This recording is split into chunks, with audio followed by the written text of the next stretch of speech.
Hey guys, it's GHP and welcome to something I've been excited for a very long time, reviewing Set 4, which we have no idea the name of. We got our first spoilers last night. We're going to call it 1.5 spoilers. This was the actual card they gave us. They gave us also like a part of a card last night, something that can be created, which I'll show you after. But I want to talk about this card. This is Lita's Apprentice. It's a 2-mana, 2/3, 1 primal, unseen, which is definitely relevant these days. Can never be silenced. Other units you control cannot be silenced. So, what this instantly reads to me is, okay, its ceiling is Bold Adventurer. Well, it's 4. Well, it turns out that if you think about this game, there's a lot of cards that are good that don't see play. Bold Adventurer is not actually a bad card. Now, I know it's not like, okay, there's cards like Kotha that are literally Bold Adventurer on steroids. But Bold Adventurer is not actually a horrible card. It's not something I want to play in my constructed deck, but if you think about just card games in general, it's not a horrible card. So this card's 4 is kind of bad. Its ceiling is your Desert Marshals and Valkyrie Enforcers suck. That's powerful. Same with Steward, but if that ever becomes relevant again. So this is one of those cards that I think is actually really bad on ladder. Or, let's rephrase that. I think this card is very bad in most decks. But there's this deck, and I think there's something important about me and the Overmaster with this weird deck. I can't remember the name. I think it must be like Stream. Maybe Meme. Can't remember. I don't know. When I figure it out, I'll just scream it later.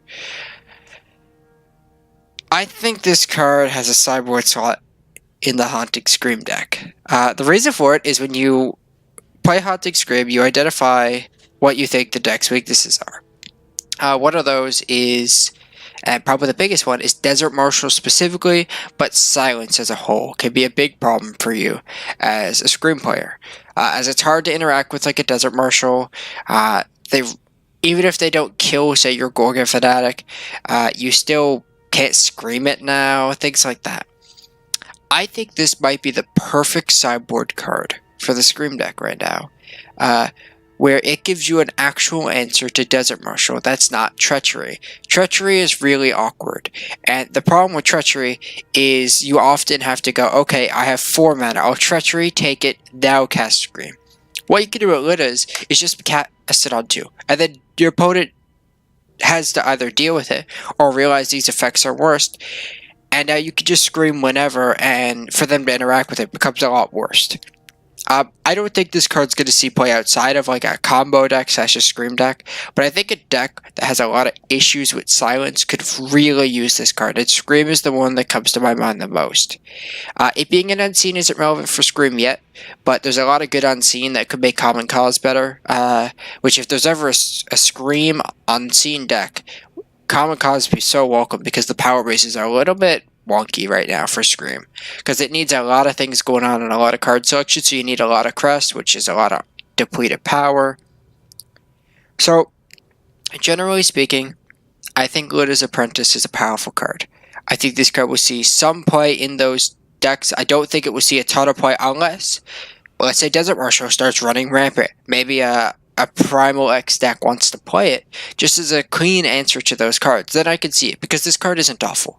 So I think this card will see some play, but it's definitely going to be more of a sideboard card, but I think it's going to shine in sideboards, especially if something like Combre gets a lot better in the next set, where this card can actually do things that are powerful in that scenario. Now we have one other card I want to review today, and it's potentially the most busted card in Eternal. Move over, Tavrod.